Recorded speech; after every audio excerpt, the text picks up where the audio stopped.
दोपहर की चिलचिलाती धूप खिड़की के पर्दों को चीर कर अंदर आ रही थी। आंचल देवी अपने हाथों में कुछ पुरानी तस्वीर और बायोडाटा लिए सोफे पर बैठी थी। उनके चेहरे की झुर्रियां उनकी चिंता की गवाही दे रही थी। मयंक ऑफिस से थक कर लौटा था और आरती चुपचाप पानी का गिलास मेज पर रख देती है। बेटा मयंक, समझ नहीं आता क्या होगा। आज फिर एक और जगह बात की थी, पर सब के सब जैसे कसाई बन गए हैं। आरती इतनी पढ़ी लिखी और सुशील है, पर सबको बस मोटा दहेज चाहिए। माँ रहने दो ना, क्यों परेशान होती हो? मुझे शादी नहीं करनी, मैं यहीं आप दोनों के साथ खुश हूँ। कम से कम यहाँ मुझे कोई बोझ तो नहीं समझेगा। पागल मत बन आरती, बाबूजी के जाने के बाद तू और माँ ही तो मेरी दुनिया है। मेरी जिम्मेदारी है कि मैं तुझे एक अच्छे घर में विदा करूँ। बस थोड़ी तंगी चल रही है, पर विश्वास रख, कोई ना कोई ऐसा तो जरूर होगा जो दहेज नहीं, इंसान की कदर करेगा। पता नहीं बेटा, आज का समाज कितना पीछे चला गया है। मेरी बेटी हीरा है, पर जौहरी ही नहीं मिल रहा। दिन हफ्तों और हफ्ते महीनों में बदल गए। उम्मीद की लौ मध्यम पड़ने लगी थी। तभी एक दिन दरवाजे पर एक आलीशान गाड़ी आकर रुकती है। सूट बूट में सजे धनंजय, जो शहर के जाने माने उद्योगपति थे, मयंक के दरवाजे पर खड़े थे। नमस्ते आंचल जी, मैं धनंजय हूँ। मैं सीधे मुद्दे पर आता हूँ। मैं अपने घर की लक्ष्मी का हाथ आपके बेटे मयंक के लिए मांगने आया हूँ। पर भाई साहब, हमें तो पहले अपनी बेटी आरती की शादी करवानी है। बेटे की शादी तो हम बाद में भी कर लेंगे। इसमें कौन सी बड़ी बात है? आप मयंक की शादी मेरी बेटी से तय कर दीजिए। आरती बिटिया की पूरी जिम्मेदारी मेरी। जितना दहेज, जो भी खर्च आएगा, जो भी होगा, सब कुछ मैं उठाऊंगा।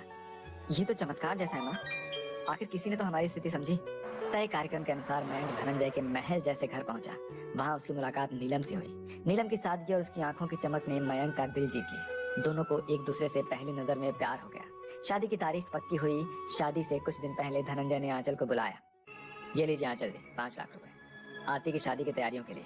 नहीं भाई साहब, हम दहेज के खिलाफ हैं। हम ऐसे पैसे नहीं ले सकते। अरे इसे दहेज मत मानिए, ये तो आरती बिटिया के लिए एक मौसा का प्यार है। उसकी भी तो आगे गृहस्थी बसानी है। शादी का दिन आ गया। मंडप सजा था, लेकिन भीड़ बहुत कम थी। सिर्फ धनंजय के कुछ खास लोग। जैसे ही पंडित जी ने कन्या को बुलाने के लिए कहा, मयंक की आंखें फटी की फटी रह गई। सामने से सिर्फ नीलम नहीं, बल्कि उसके साथ 2 और युवतियां, बड़ी बहन गरिमा और छोटी नेहा भी दुल्हन के लिबास में चली आ रही थी। तीनों मयंक के बगल में आकर बैठ गई। ये क्या मजाक है धनंजय जी? ये तीनों दुल्हन बनकर क्यों बैठी है? भाई साहब, ये कैसी मर्यादा है? हमने सिर्फ नीलम का रिश्ता मांगा था। ये कोई मजाक नहीं, कड़वा सच है। मेरी बेटियों की कुंडली में दोष है। हमारे कुल में सदियों से यह अभिशाप चला आ रहा है कि घर की सभी बेटियों का एक ही पति होगा। अगर ऐसा नहीं हुआ तो उनका सुहाग उजड़ जाएगा। मेरी तीनों बेटियां आप तुम्हारी पत्नी हैं। मैं शादी नहीं करूंगा। ये तो अन्याय है। सोच लो मयंक, अगर शादी तोड़ी तो 5 लाख रुपए सूद समेत वापस लूंगा तुमसे, और तुम्हारी बहन आरती की शादी कहीं नहीं होने दूंगा। अपनी माँ के गिरते आंसू देखो और फैसला करो। मयंक बेबस था। अपनी बहन के भविष्य की खातिर उसने अपना सिर झुका लिया। मंत्र पढ़े गए। एक ही मंडप में मयंक की शादी गरिमा, नीलम और नेहा से हो गई। जब मयंक तीनों बहुओं के साथ घर पहुंचा तो आंचल और आरती का चेहरा उतर गया। गृह प्रवेश की रस्म तो हो गई थी, लेकिन घर के अंदर का माहौल किसी युद्ध के मैदान जैसा लग रहा था। रात होते ही असली झगड़ा शुरू हो गया। मैं सबसे बड़ी हूँ, तो मयंक के कमरे में आज की रात मेरा हक है। तुम दोनों बाहर सो जाओ। बड़ी होने से क्या होता है? मयंक को जवान और खूबसूरत पत्नी चाहिए, जो मैं हूँ। ए बुढ़िया गरिमा, पीछे हट। क्या कहा तूने? तेरी जुबान बहुत चलने लगी है। कल की छोकरी, अपनी औकात में रह, वरना यही चोटी पकड़कर नचा दूंगी। दीदी शांत हो जाइए। तू तो चुप ही रह नीलम, बड़ी आई शरीफ बनने वाली। तू ही तो मयंक को फंसा कर बैठी थी। गालियां और ताने हवा में तैर रहे थे। तभी आरती बीच बचाव करने आई। भाभियों बस कीजिए, मयंक भैया कोई खिलौना नहीं है। चलिए, मैं 3 पर्चियां बनाती हूँ। जिसकी पर्ची निकलेगी, आज की रात मयंक भैया उसके साथ होंगे। पर्ची डाली गई और किस्मत में नीलम का नाम निकला। गरिमा और नेहा जल भुन कर रह गई। कमरे के अंदर मयंक ने नीलम का हाथ पकड़ा। नीलम, मुझे माफ करना। शादी तो मैंने तुमसे ही की थी और पसंद भी तुम ही थी, पर ये सब। मैं जानती हूँ मयंक, मैं अपनी बहनों की आदत जानती हूँ। बस आप मेरा साथ मत छोड़ना। सुबह की पहली किरण के साथ ही मयंक के घर में पक्षियों की चहचहाहट नहीं, बल्कि बर्तन के पटकने की आवाज गूंजने लगी। रसोई घर अब रसोई नहीं, बल्कि सत्ता का केंद्र बन चुका था। तीनों बहुएं गरिमा, नीलम और नेहा एक दूसरे को ऐसे देख रही थी जैसे सरहद पर 2 दुश्मन सेनाएं खड़ी हो। ओए नेहा, ये तवा इधर किसका? मयंक के लिए गर्मा गर्म पराठे मैं बनाऊंगी। उसे मेरे हाथ के मक्खन वाले पराठे ही पसंद आएंगे, समझी? पराठे? दीदी अपनी उम्र देखिए, और मयंक की पसंद। उन्हें डाइट का ख्याल रहता है। मैं उनके लिए पनीर सैंडविच बना रही हूँ। आप अपनी ये तेल चुपड़ी रोटियां अपने पास ही रखिए, वरना मयंक का पेट खराब हो जाएगा। दीदी, मयंक जी ने रात को कहा था कि उन्हें सादी खिचड़ी खानी है। चुप कर तू, बढ़िया ही सादी खिचड़ी वाली। जब से तू इस घर में आई है, मयंक को बीमार घोषित करने पर तुली है। क्या चाहती है? उसे कमजोर कर दे ताकि वो बस तेरे पल्लू से बंधा रहे। सही कहा गरिमा दीदी, ये नीलम तो बस सती सावित्री बनने का नाटक करती है। ओए नीलम, सुन ले, मयंक मेरा पति पहले है, तेरा बाद में।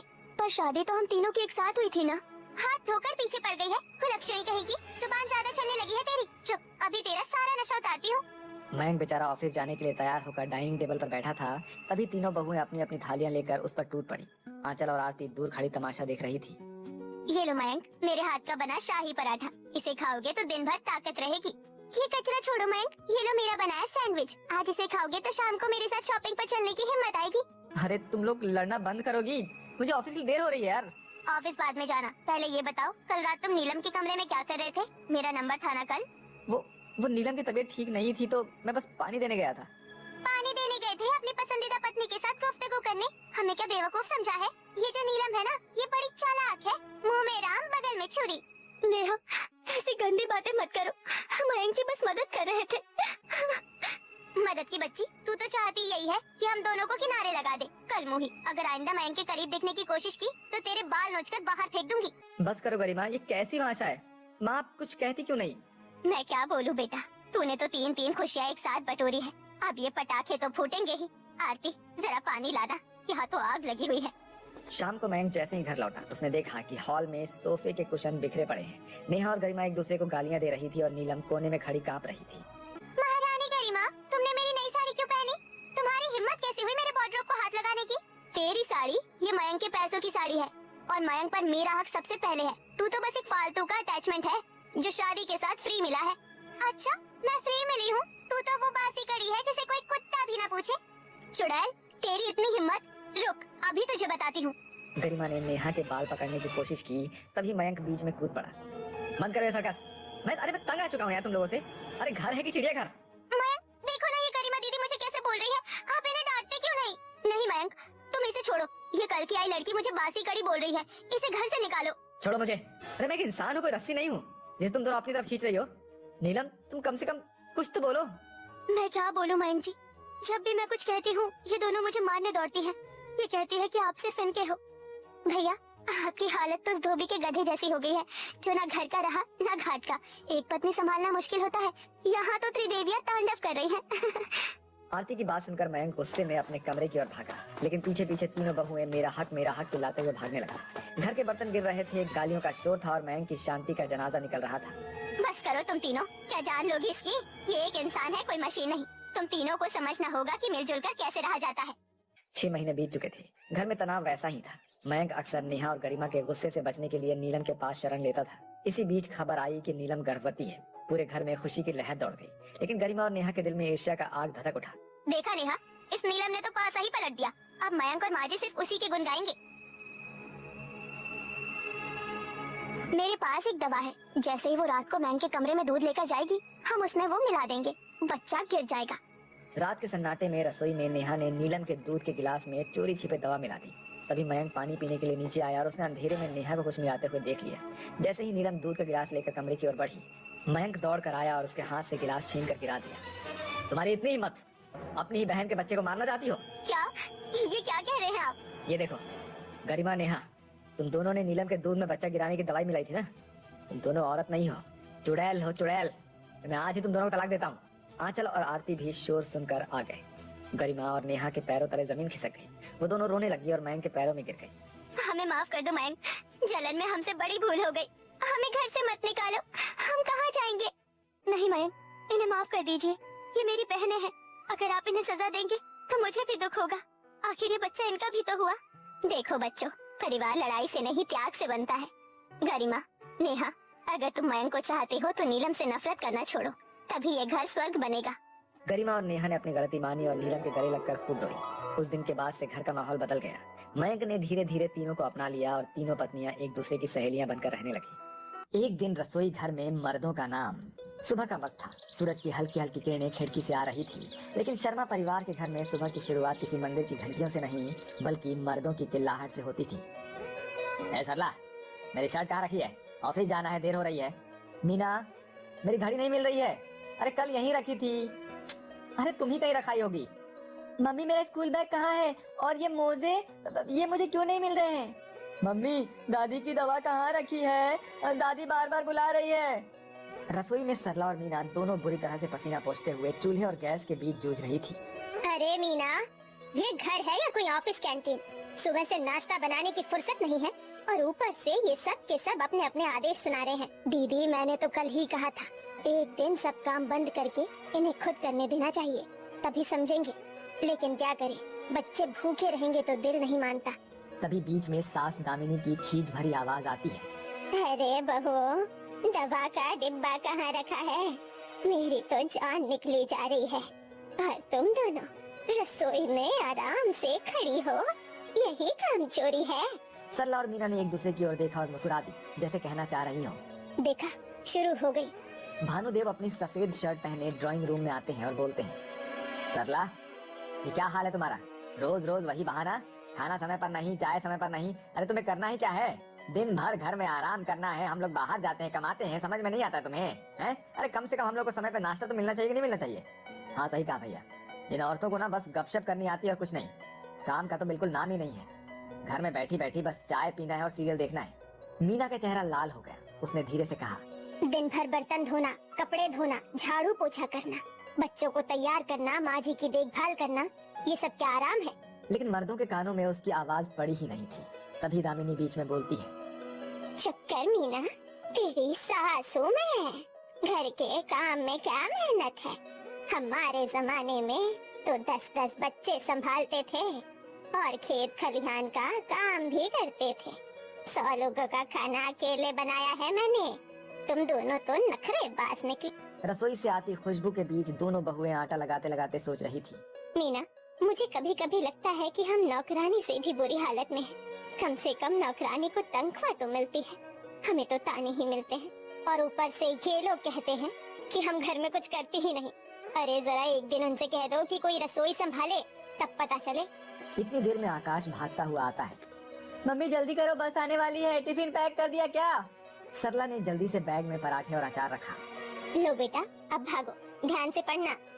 भोजन कक्ष में चारों मर्द बैठे हुए थे। देखो सच कहूँ तो मतलब हमारी पत्नियां जो है बहुत आलसी है, जरा सा नाश्ता बनाने में 2-2 घंटा लग जाता है। हाँ भैया, ऑफिस में तो लोग कहते हैं कि बीवी घर में राज करती है, लेकिन हमारे यहाँ तो लगता है कि हम ही नौकर हैं। सुबह से बार बार आवाज लगानी पड़ती है हम लोगों को। बेटे भी हंसने लगते हैं। हाँ पापा, सच में मम्मी तो बस डांटने और काम टालने में नंबर 1 है। ये सुनकर सरला और मीना का खून खौल उठता है, लेकिन उन्होंने चुपचाप नाश्ते की थाली टेबल पर रख दी। भानु बेटा, तुम सही कहते हो, ये दोनों बहुएं तो निकम्मी निकली। मैंने तो समझा था कि घर में बहुएं आएंगी तो चैन मिलेगा, लेकिन उल्टा सिर दर्द बढ़ गया। हाँ माँ, हमें तो लगता है जैसे हम पर कोई बोझ लाद दिया गया। इन दोनों को दिन भर झाड़ू पोछा और खाना बनाने के अलावा और आता क्या है? और वो भी ढंग से नहीं होता इनसे। ससुराल वालों के मुंह से ऐसी बातें सुनकर दोनों बहुओं की आत्मा अंदर से रो रही होती है। तभी दामिनी ने ऐलान किया, अब समय आ गया है कि हमारे पोते की शादी कर दी जाए। हाँ माँ, सही कह रही हो। वैसे भी दिनेश अब नौकरी करने लगा है, बहू आ जाएगी तो घर में और ज्यादा रौनक होगी। सही है। और हाँ देखना, बहू कामकाजी होनी चाहिए, घर के सारे काम अच्छे से संभाल सके और कोई काम चोर बिल्कुल ना हो। माँ जी, बहू तो इंसान है, मशीन नहीं। घर के सारे काम अकेले संभालना आसान नहीं होता। बस बस, अब तुम दोनों ही बहू ढूंढोगी तो अपनी जैसी निकम्मी को ले आओगी, इसीलिए बहू ढूंढने की जिम्मेदारी मेरी होगी। कुछ ही महीनों में रिश्ते तय हो जाते हैं। दिनेश की शादी चांदनी और अर्जुन की शादी निकिता से कर दी जाती है। शादी वाले दिन पूरा घर जगमगा रहा था। ढोल ढमाकों और रोशनी के बीच नई बहुएं घर में आती हैं। दामिनी ने नए जोड़ों को आशीर्वाद देते हुए कहा, बहुएं, अब ये घर तुम्हारा है, लेकिन याद रखना यहाँ आराम करने वालों की कोई जगह नहीं, काम में मन लगाना होगा। सरला और मीना चुपचाप खड़ी थी। उनके मन में ये ख्याल चल रहा था, क्या ये नई बहुएं भी वही सब झेलेंगी जो हम झेल रहे हैं? पहले ही दिन चांदनी और निकिता को सुबह सुबह रसोई में भेज दिया गया। अरे निकिता, चाय नाश्ता तैयार है कि नहीं? अरे मैं ऑफिस जाना है। जी बन रहा है, बस 5 मिनट दीजिए। 5 मिनट? यही सब बहाने सुनने को मिलते हैं। तुम लोग बहू बनकर आई हो या मेहमान बनकर? ये तो वही हाल है जो हमारा था।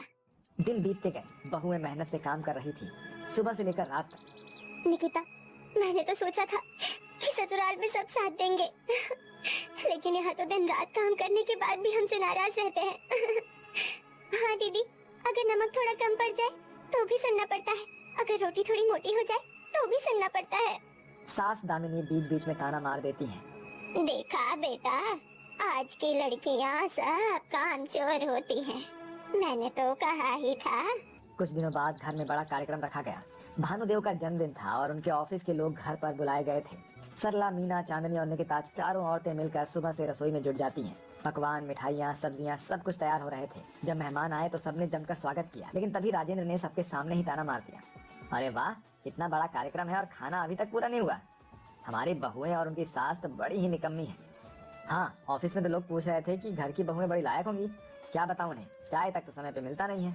मेहमानों के सामने ये सुनकर चारों औरतों का दिल टूट गया। उनकी आंखें भर आई, लेकिन उन्होंने चुपचाप काम जारी रखा। मेहमानों के जाने के बाद रात में चारों औरतें बैठक में इकट्ठा हुई। बस अब बहुत हो गया, हमने सब सह लिया, लेकिन अब और नहीं। हाँ दीदी, अगर आज चुप रह गए तो ये लोग हमेशा हमें ताने देते रहेंगे। ये मर्द सोचते हैं कि घर का काम कोई काम ही नहीं। चलो इन्हें दिखाते हैं कि घर का काम कितना मुश्किल होता है। हम सब एकजुट रहेंगे, अगर सब साथ देंगे तो ये लोग मजबूर हो जाएंगे। चारों ने मिलकर ठान लिया कि कल से घर का कोई भी काम हम नहीं करेंगे। अगली सुबह जब मर्द नाश्ते के लिए बैठे तो टेबल खाली था। अरे ये क्या, चाय नहीं बनी, नाश्ता कहाँ है? आज से हम काम नहीं करेंगे। क्या मतलब, घर कैसे चलेगा फिर? आप लोग रोज कहते हो ना कि घर का काम कोई काम नहीं, तो ठीक है, आज से आप लोग खुद सब संभाल लो। हम देखना चाहते हैं कि कितना आसान है ये काम। भानुदेव और राजेंद्र हंसने लगे। अरे ये तो बच्चों का खेल है। अच्छा ठीक है, एक दिन का काम हम कर लेंगे, तब देखेंगे कि तुम लोग किस बात का रोना रोती है। ठीक है ससुर जी, लेकिन याद रखिए आप पीछे मत हटना, पूरा दिन हर काम आपको ही करना होगा। मर्दों ने शान और अहंकार में शर्त मान ली। रविवार की सुबह थी। हमेशा की तरह घर के मर्द अपने अपने बिस्तरों पर आराम कर रहे थे और सोच रहे थे कि जैसे ही उठेंगे गर्मा गर्म चाय और नाश्ता टेबल पर मिलेगा। भानुदेव ने नींद में ही आवाज लगाई, सरला चाय बना दो जरा। मीना जल्दी उठकर अखबार ले आना। लेकिन आश्चर्य, कोई जवाब नहीं आया। थोड़ी देर बाद दोनों बेटे भी चिल्लाने लगे, मम्मी दूध का गिलास कहाँ है? मम्मी मेरा नाश्ता तैयार है। सारे घर में सन्नाटा पसरा हुआ था। तभी अचानक से दरवाजा खुला और आंगन में चारों महिलाएं सरला, मीना, चांदनी और निकिता स्पोर्ट्स शू और जिम वेयर में हाथ में पानी की बोतल लिए हुए हंसते बतियाते दाखिल होती हैं। अरे ये क्या, तुम सब सुबह सुबह कहाँ से आ रही हो? जिम में, आज से हम अपनी सेहत का ख्याल रखेंगे। और वैसे भी याद है ना, आपने शर्त मानी थी कि आज पूरा घर आप लोग संभालेंगे, तो अब काम शुरू कीजिए। अरे वो तो हमने मजाक में कहा था। नहीं पापा जी, मजाक नहीं, आप सब कहते हो ना कि घर का काम कोई काम नहीं, तो आप आज करके दिखाइए। मर्द आंगन में खड़े खड़े एक दूसरे का मुंह ताक रहे थे। ठीक है, सबसे पहले चाय बनाते हैं। दूध कहाँ से लाओगे? दूध वाला तो सुबह जा चुका है, अब तो तुम्हें खुद डेयरी से जाकर लाना होगा। ओह नो, इतनी दूर डेयरी तक जाना पड़ेगा? मीना हंसते हुए बोलती है। हाँ बेटा, रोज तुम्हारी माँ यही करती है। आकाश मजबूरी में दूध लेने के लिए बाहर चला गया। इधर अर्जुन को सब्जी मंडी भेजा गया। उसने बड़ी मुश्किल से थैला उठाया और निकल पड़ा। राजेंद्र और भानुदेव रसोई में घुसे। भानुदेव ने उबलते हुए पानी में चाय पत्ती डाली और राजेंद्र ने कहा, चीनी डालो। राजेंद्र ने जल्दी जल्दी से डिब्बा उठाया और 2 बड़े चम्मच डाल दिए। कुछ ही मिनटों बाद जब चाय बनी और कप में डाली गई तो दामिनी ने एक घूंट पीते ही थूक दिया, अरे राम, इसमें नमक डाल दिया है चीनी की जगह। सभी महिलाएं ठहाका मारकर हंस पड़ी। पापा जी, यही है वो आसान काम जो आप कहते थे। आकाश और अर्जुन वापस आए। थैलों में दूध और सब्जियां थी, लेकिन आधी सब्जियां कुचली हुई थी और दूध का आधा थैला बह चुका था। दिनेश ने आलू काटने की कोशिश की, चाकू से उसकी उंगली कट गई। अरे ये काम इतना मुश्किल क्यों है? भानुदेव रोटी बेलने लगे। आटे का गोला बेलन पर ऐसे चिपका कि रोटी गोल की जगह पे अजीब सी नक्शानुमा बन गई। सास दामिनी को जब नाश्ता परोसा गया तो जली हुई रोटी बिना नमक की सब्जी थी, जो उन्होंने एक कौर लेते ही थाली दूर हटा दी। तेरी की, ये खाने के योग्य है? बहुएं तो कम से कम ठीक ठाक बना लेते थे, तुम लोगों से तो नौकरानी भी बेहतर है।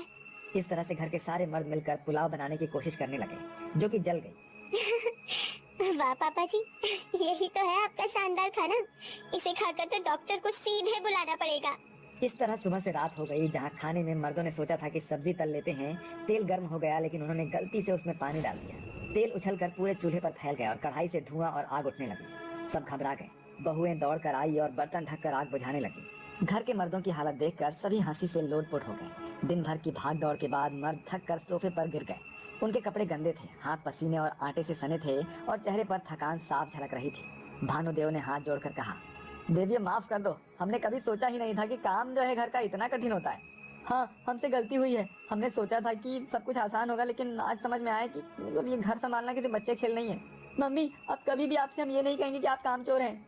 सबकी नजरें दामिनी पर आ गई। बहू, मैं भी गलत थी। मैंने तुम्हें हमेशा नीचा दिखाया। आज मान गई कि घर संभालना कला है। तुम सब हमारी ताकत हो। उस दिन के बाद से शर्मा परिवार में माहौल बदल गया। मर्दों ने घर के काम की कदर करनी शुरू कर दी और महिलाओं को अब ताने नहीं मिलते थे, बल्कि सम्मान और सहयोग मिलता था। और उस परिवार की बहुएं जब भी एक दूसरे को देखती तो मुस्कुरा कर कहती, याद है वो दिन जब मर्दों ने रसोई संभाली थी